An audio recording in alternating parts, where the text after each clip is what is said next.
Notice in this problem, it says write the standard form of the equation of the line through the given point with the given slope. So before we can do that, we gotta look and remember what the standard form is. So I'm gonna write a note right here. I'm gonna write standard form. And the standard form of an equation is going to, a linear equation is going to be ax plus by equals c, our constant. So that's what we want to create. We want it to look like this when we get done.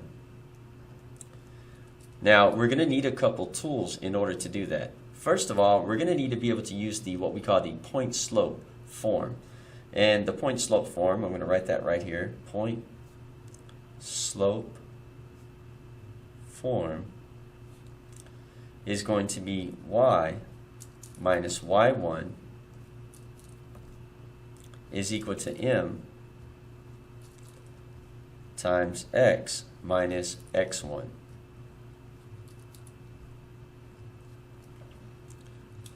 So we're going to use this to create something that looks like this when given the slope and a point.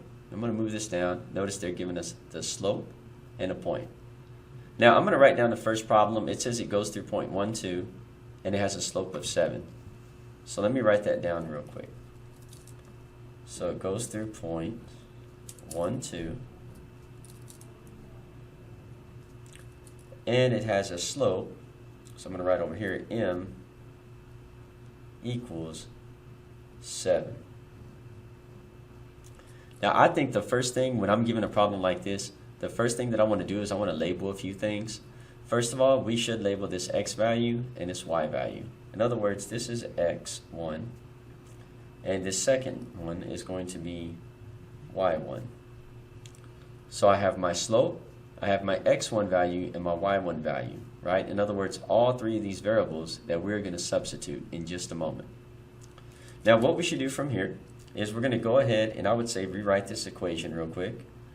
Y minus, but instead of y1, I'm actually going to put the y1 value, which is 2, is equal to, and instead of the m, I'm going to put my m value, which happens to be 7.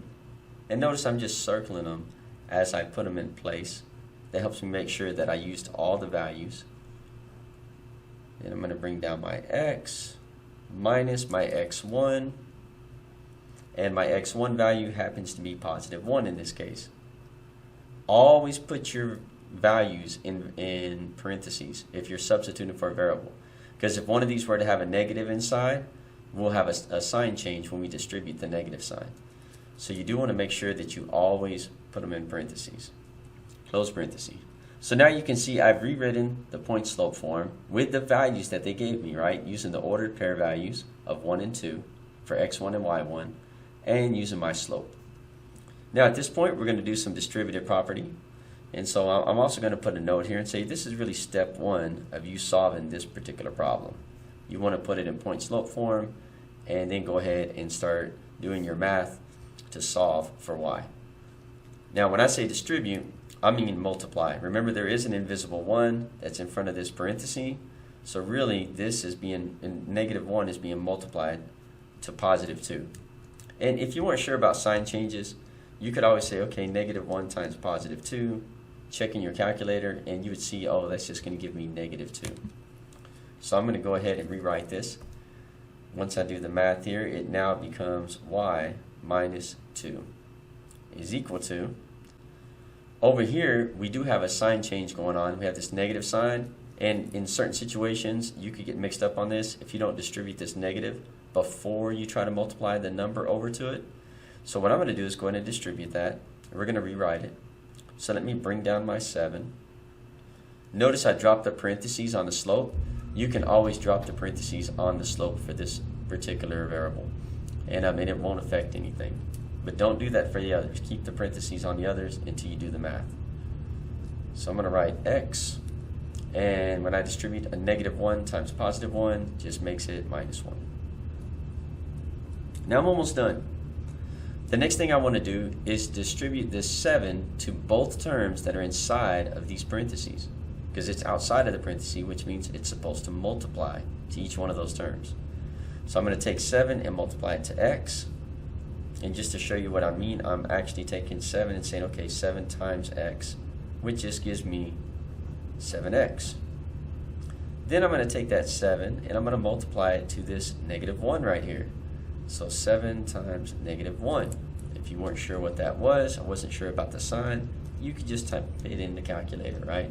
7 times -1 gives me -7.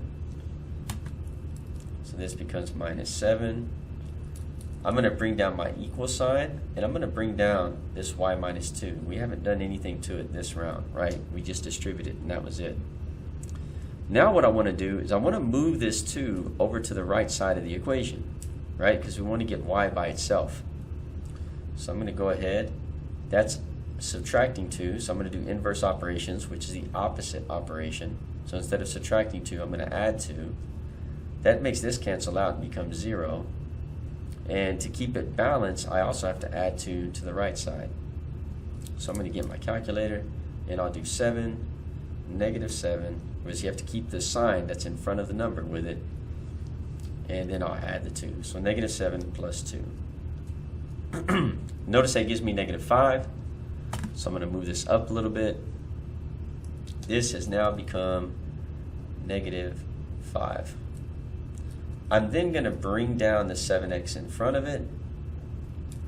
I'm going to bring down my equal sign, and the only thing left over on the left side of the equation, because this right here became 0, is just y. So I'm going to box it. So now what we have is we have an equation in slope-intercept form. It's really close to standard form, but not quite, right? So we're going to take this slope-intercept form equation, bring it over here, and then we're going to go ahead and convert it into a standard form equation. So I'm going to rewrite this as y is equal to 7x minus 5. And I want you to really think about it. What would you need to do to get this equation to look like this, where the x is on the left side of the equal sign?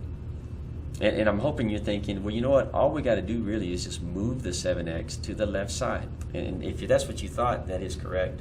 Now, this is a positive 7x, so to move it to the left side, I'm going to subtract it, right? That makes it become 0 over here on this side. And then I'm going to subtract it from over here. And I am going to draw a line for my equal sign, just so you can kind of see that I'm keeping it balanced. Whatever I do to the right side, I do to the left. Now you might be tempted to combine the x and the y together, but those are both different variables, so you cannot put them together. All we can do is rewrite them and try to make them look like what we see up here. The x goes first, so I'm going to rewrite this as -7x. The y comes second, so I'm going to take the y and just write it behind it, plus y. And I'm putting a plus because it was a positive y. It didn't have a negative sign in front. And then I'm just going to take this -5, our constant value, and I'm going to bring it down and write it on this side. So we have everything written out right. The only thing I need to do is, instead of a line, I just want to bring an equal sign down there. So let me rewrite it nice and neat. We have -7x plus y. The line represents an equal sign, and then -5. And now we have successfully converted that answer into standard form. And I'm going to say this conversion that happened right here, we're going to call that step 2. So really you're doing this in 2 steps. Step 1, you take the ordered pair values and the slope and put it into your point slope form. You do all the math to isolate y, get y by itself, right? So you're solving it for y.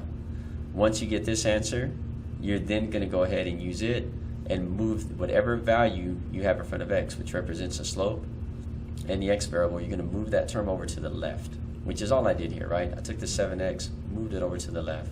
So that way your x is on the left, your y is on the left, and you have nothing but a single constant on the right. So this shows you how to solve these problems. Go ahead and knock them out. If you have any questions, just let me know.